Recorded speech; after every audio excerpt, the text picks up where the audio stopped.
Dalam kesempatan ini saya mewakili pengurus pusat Persaudaraan Pekerja Muslim Indonesia, juga mewakili pengurus pusat Konfederasi Buruh Merdeka Indonesia, meminta kepada Bapak Kapolri untuk mencabut pernyataannya yang menunjukkan bahwa ada unsur-unsur provokasi dari tenaga kerja pribumi, karena ini sangat menyakitkan.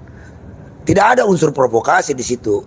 Kenapa buruh pribumi melawan? Karena di situ ada ketidakadilan. Mereka marah, mereka berontak karena ada ketidakadilan yang dilakukan secara sistematis oleh manajemen PT Gunbuster Nickel Industri di Morowali itu. Buktinya adalah tidak adanya transparansi dari manajemen PT Geni ke dinas setempat. Begitu juga dengan imigrasi, begitu juga dengan Kementerian Ketenagakerjaan. Jadi PT Geni itu adalah bentuk miniatur dari negara di dalam negara. Nah, jika sudah situasi seperti di mana kedaulatan negara? Jadi mohon Pak Kapolri mencabut pernyataan itu, karena itu sangat melukai hati kami. Tidak mungkin buruh mau menjadi provokator di tempat kerjanya sendiri. Tidak mungkin buruh menjadi provokator di tempat dia mencari makan, memberikan makan anak istrinya. Logikanya di mana? Nggak nyampe itu. Nggak mungkin, kecuali ada pihak-pihak yang memancing itu. Dan pancingannya tidak jauh dari persoalan ketidakadilan, persoalan kesejahteraan, diskriminasi upah. Bagaimana mungkin pekerjaannya sama, gajinya berbeda? Sangat jauh berbeda.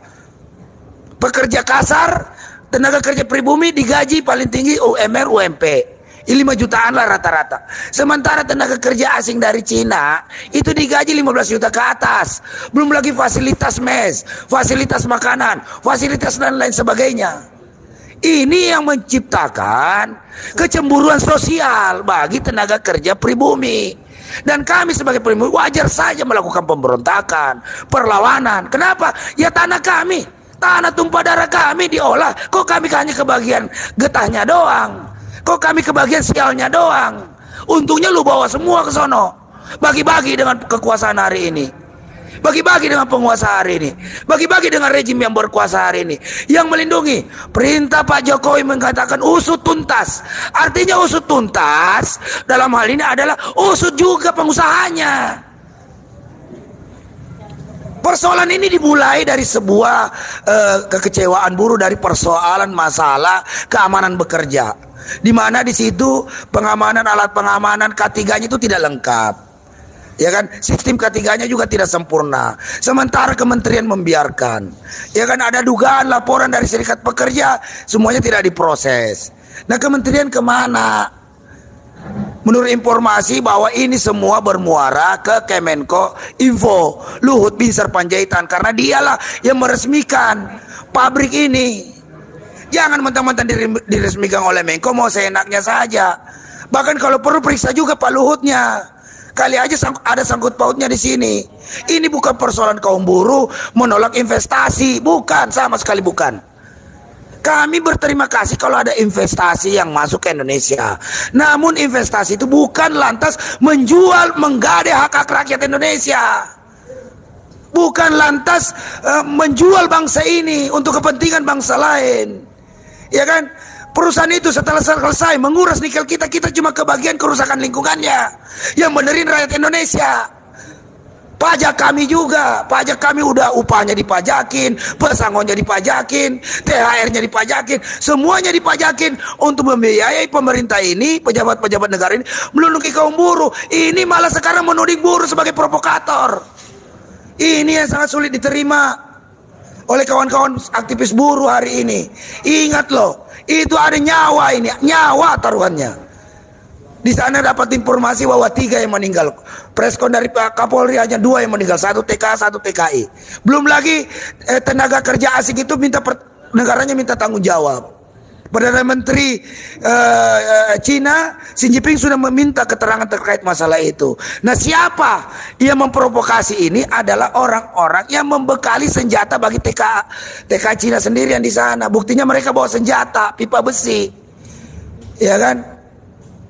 Itu kan termasuk senjata tumpul, makanya terjadi pertikaian. Ya kan?